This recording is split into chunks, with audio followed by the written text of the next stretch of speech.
بسم اللہ الرحمن الرحیم حامدن و مسلین MN خان ریسرچ سوسائٹی سے حاضر خدمت ہے آپ کا بھائی مفتی نذیر احمد خان۔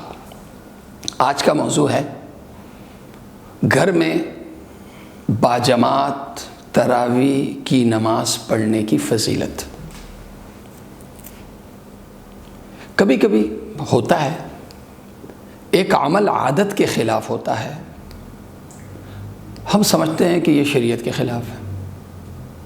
ایک کام کی عادت بنی ہوئی ہوتی ہے تو عادت سے ہٹ کے جب ہم وہ کام کرتے ہیں تو ہم سمجھتے ہیں کہ ہم شریعت کے خلاف کر رہے ہیں، حالانکہ شریعت کی مخالفت نہیں ہوتی، وہ عادت کی مخالفت ہوتی ہے۔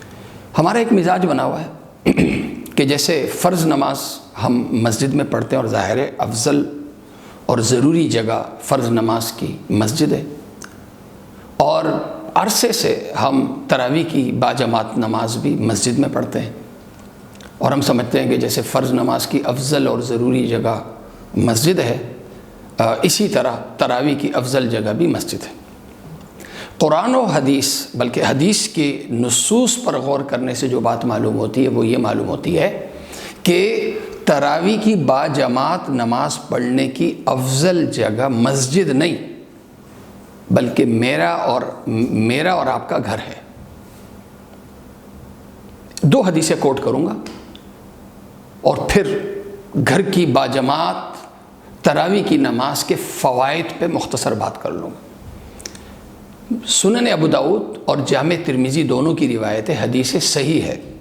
حضرت زید بن ثابت رضی اللہ عنہما روایت کرتے ہیں کہ اللہ کے نبی صلی اللہ علیہ وسلم نے ارشاد فرمایا، صلاۃ المرء فی بیتہ افضل من صلاتہ فی مسجدی ھذا الا المکتوبہ۔ اللہ کے نبی صلی اللہ علیہ وسلم نے فرمایا، فرض نماز کے علاوہ نماز پڑھنے کی افضل اور بہترین جگہ میری مسجد سے بھی بڑھ کر، مسجد نبوی سے بھی بڑھ کر افضل جگہ وہ تمہارا گھر ہے، وہ تمہارے گھر ہیں، مسجد نہیں۔ اب میری مسجد، اللہ کے نبی صلی اللہ علیہ وسلم میری مسجد سے بھی افضل جگہ، حالانکہ اب سب سنتے آئے ہیں اور حدیث صحیح ہے کہ حرم کی نماز لاکھ نمازوں کے برابر، مسجد نبوی کی نماز 50,000 نمازوں کے برابر۔ ایک سنت مسجد نبوی میں اور ایک سنت گھر پر، تو ہمارا مائنڈ سیٹ تو یہ ہے کہ مسجد نبوی کی نماز افضل ہے، لیکن اللہ کے نبی صلی اللہ علیہ وسلم فرما رہے ہیں کہ نہیں، میری مسجد نبوی سے بھی افضل جگہ تمہارے گھر ہے فرض کے علاوہ۔ لہذا فرض نماز کی افضل جگہ گھر میں ہم پڑھیں گے تو ایک نماز کا ثواب، مسجد میں جا کے پڑھیں گے 27 نمازوں کا ثواب۔ لیکن یہ جو حکم ہے یہ فرض نماز کے لیے، سنت نوافل کے لیے حکم کیا ہے؟ اللہ کے نبی صلی اللہ علیہ وسلم نے اس حدیث میں ارشاد فرما دیا، میری مسجد سے بھی افضل جگہ تمہارے گھر ہے۔ لہذا تراویح بھی تو سنت نماز ہے، جب سنت نماز ہے تو تراویح کی افضل جگہ مسجد نہیں ہوئی، میرا اور آپ کا گھر ہو گیا۔ صحیح بخاری کی وہ مشہور روایت جو عبد الرحمن بن عبد القاری کی روایت ہے کہ حضرت عمر فاروق رضی اللہ عنہ کے ساتھ میں مسجد نبوی میں آیا تو دیکھا کہ لوگ ٹولیوں کی صورت میں تراویح پڑھ رہے ہیں۔ تو لمبی روایت ہے، اس میں حضرت عمر فاروق رضی اللہ عنہ مسجد نبوی میں تراویح نہیں پڑھ رہے تھے، عبد الرحمن بن عبد القاری مسجد نبوی میں تراویح نہیں پڑھ رہے تھے، حالانکہ صحیح بخاری صحیح مسلم دونوں کی روایت ہے۔ اللہ کے نبی صلی اللہ علیہ وسلم نے من صام رمضان بھی فرمایا، من قام رمضان بھی فرمایا کہ دن میں صیام رمضان ہے، رات میں قیام رمضان ہے۔ تو یہ جو قیام رمضان حضرت عمر فاروق رضی اللہ عنہ نے کیا، مسجد نبوی میں نہیں کیا تو کہاں کیا؟ اور اگلے دن بھی، اگلی رات بھی جب آئے تو مسجد نبوی میں نہیں، مسجد نبوی سے باہر گھر سے آئے، تو اس کا مطلب قیام رمضان حضرت عمر فاروق رضی اللہ عنہ کا اپنا معمول گھر میں پڑھنے کا تھا۔ اللہ کے نبی صلی اللہ علیہ وسلم نے بھی تراویح کی نماز مسجد میں 3 راتیں پڑھائی ہیں، لیکن کیا باقی چھٹی کی؟ جیسے عام مہینوں میں عشاء کی نماز کے بعد چھٹی، صرف تہجد کے لیے اٹھنا ہے۔ اللہ کے نبی صلی اللہ علیہ وسلم کی خود حدیث ہے، من قام رمضان، تو قیام تو فرماتے تھے، کہاں فرماتے تھے؟ مسجد میں نہیں، گھر میں۔ تو اس لیے تراویح بھی سنت نماز میں غیر فرض نماز ہے، لہٰذا اس کی افضل جگہ بھی ہمارے گھر ہوئے۔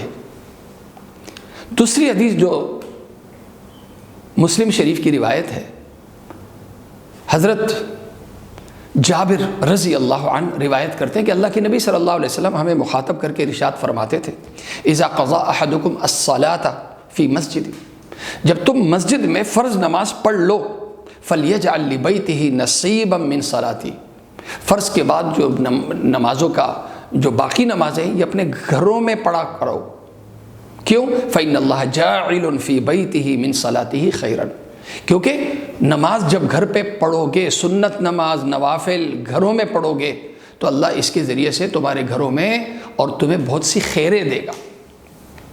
لہذا تراویح کی نماز یہ بھی سنت نماز ہے، گھر میں پڑھیں گے تو بہت سی خیریں ملیں گی۔ وہ بہت سی خیریں کیا ہے؟ گھر میں جب باجماعت تراویح کی نماز ہوگی تو فائدہ نمبر یہ کہ گھر کے چھوٹے بڑے، خواتین، بچے سب بھی تراویح میں شریک ہو جائیں گے۔ عبادت روزے کا ماحول دن میں ہوگا، رات میں قیام رمضان اور نماز کا ماحول ہوگا، یہ ایک بڑا فائدہ۔ دوسرے نمبر پہ یہ قرآن حفاظ کرام کے لیے قرآن کی دہرائی اور قرآن کی پختگی کا موقع یہ رمضان میں ملتا ہے۔ اور بچے قرآن پختہ کب کرتے ہیں، مراجعہ اور دہرائی کب کرتے ہیں؟ جب انہیں ٹینشن ہوتی ہے تراویح پڑھانے کی۔ اب مسجدیں تو اتنی ہیں نہیں، حفاظ کرام کی کثیر تعداد ہے، لہذا بچوں کو موقع مل جائے گا گھروں میں تراویح پڑھانے کا اور اس ذریعے سے اپنا قرآن پکا کرنے کا۔ تیسرے نمبر پہ جو بڑا فائدہ ہے وہ یہ ہے کہ جب گھر میں نماز اور باجماعت تراویح ہوگی تو جو پڑھنے والا بچہ ہوتا ہے پورا خاندان اسے آنکھوں پہ رکھتا ہے، سر آنکھوں پہ رکھتا ہے، حوصلہ افزائی ہوتی ہے، عزت افزائی ہوتی ہے۔ گھر کے بچے دیکھیں گے تو اس طریقے سے انہیں بھی ترغیب ہوگی، ان کے دل میں بھی شوق پیدا ہوگا کہ ہم نے بھی یہ کرنا ہے۔ اور چوتھا سب سے بڑا فائدہ یہ ہے کہ دیکھیں گھر کا ماحول اگر دینی ہونا تو گھر کا ماحول، دینی ماحول، یہ وہ طاقت ہے جو خاندان کو، گھر والوں کو گمراہی سے اور آوارگی سے بچاتا ہے۔ رمضان کے ماحول میں پورا علاقہ آوارگی سے اور گمراہی سے دور ہو جاتا ہے، کیوں؟ اس لیے کہ ہر مسلمان کا گھر وہ مسجد بن جاتا ہے۔ مسجد ہونے کی وجہ سے عبادت کا ماحول ہمیں ہر جگہ نظر آتا ہے، اور جو بے دینی کی جگہیں ہیں، مراکز ہیں، وہ بے نور اور بے اثر ہو جاتے ہیں۔ کلب میں سناٹا ہو جاتا ہے، ہوٹلوں میں سناٹا، حتیٰ کہ ہمارا جو بے لگام میڈیا ہے، آوارگی اور گمراہی پھیلانے والا میڈیا، اس پہ بھی جو ٹی وی طوائف اور فلمی طوائف جو آتی ہیں وہ بھی دین کی باتیں کر رہی ہوتی ہیں، وہ بھی چادر اوڑھ کے دین کی باتیں کر رہی ہوتی ہیں۔ اس لیے میری آپ حضرات سے درخواست ہے کہ ہم عہد کریں کہ اس سال ابھی بھی وقت گیا نہیں ہے، یا تو ابھی بہت سے حفاظ کرام ہیں جو تلاش میں ہے کہ ہمیں کوئی وقت، کوئی جگہ مل جائے، لیکن یہ نہ ہو تو اگلے سال ہم عزم کر لیں کہ جناب رسول کریم صلی اللہ علیہ وسلم کی جو سنت تراویح، یہ اپنے گھر میں یہ سنت زندہ کروں گا، اس ذریعے سے میرا گھر مسجد بن جائے گا۔ اور جب مسجد میرا گھر بنے گا تو اللہ کے نبی صلی اللہ علیہ وسلم کی حدیث ہے، من تمسک بسنتی عند فساد امتی فلہ اجر 100 شہید۔ ایک متروک سنت کو جب کوئی شخص زندہ کرتا ہے نا، یعنی گھر میں مصلی بنا کر، تو اس سے پھر ثواب کتنا ملتا ہے؟ 100 شہیدوں کا۔ اللہ تعالیٰ مجھے اور آپ سب کو عمل کرنے کی توفیق عطا فرمائے۔ وآخر دعوانا ان الحمد للہ رب العالمین۔